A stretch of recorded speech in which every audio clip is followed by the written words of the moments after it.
My job, before we get any further into this, is to explain to you why I need your time every 2 years, okay, and why it matters, right? You guys teach adults, right, and the number one thing to teach an adult is what? Explaining the why. If you don't explain the why, nothing else clicks with them. So why do we need to know this? Well, like I said, the universe has a very interesting way of speaking to us. Typically we think older populations, unhealthier populations, but recent history has shown us it doesn't matter. Okay, so that's the first thing we have to establish. We know what cardiac arrest is. Now we need to establish who does it affect, and the answer is everybody. Okay, cardiac arrest doesn't care how old you are, what your weight is, what your BMI is. Doesn't care about your social background, your ethnicity, the country you come from, your diet. It does not care.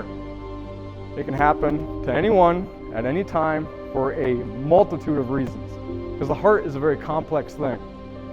Okay, so that's the first thing we got to correct when we go into schools and gyms and athletic departments, daycares, anywhere, is we have to correct this perception that only a certain population is at risk for this. Okay? So why do we need to know it? Why do we need to know it? It can happen to anybody. Number 2, early access, early treatment are the best chances of survival. Does anyone happen to know what the national survival rate is for cardiac arrest? Out of hospital cardiac arrest. National survival rate.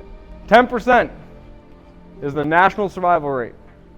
90 of 100 will typically die. Okay? Can we affect that number? There's a place in the United States called King County, Seattle. Everyone ever hear of it? Okay. If you go into cardiac arrest in King County, Seattle, Washington, you have a greater than half chance of survival. It's unbelievable. Right? So the obvious answer for everyone else in the country is what? We got to do what these guys are doing. Early recognition, early treatment. Can we affect that statistic? Yes. What is the answer? Train everybody. Right? Put as many AEDs out there as you can. I'm a numbers person. In high school, I thought I was going to be a lawyer, but I did like debate teams and all that stuff. I love arguing with people because I'm good at it. And what I've learned is that numbers don't lie. Numbers are objective. When your heart stops, and I say stops, it's an arrest, okay? Every minute that passes where someone is not performing chest compressions is a 10% decrease in their chance of survival. And that is only factoring time by itself. That does not factor their age, their gender, their health, right?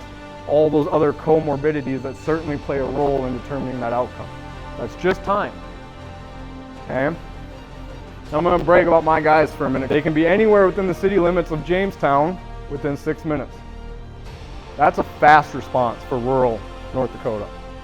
Okay? But now let's use it against our statistic. Every minute, 10% decrease. If the fastest they can get to you is 6 minutes, on just factoring time by itself, what is your best chance of survival? 40%. And again, that does not take into consideration, do they have hypertension? Do they have heart failure? Do they have COPD, right? All these other things that play its role. That's just time. So how can we mitigate that? You, right? You are the answer. The community is the answer. How many of you in here, you've been CPR certified, you've played this out in your head, how many of you think you could step forward in this moment and start CPR? Never in my life have I resuscitated someone where a bystander didn't start first. Someone else has always started first.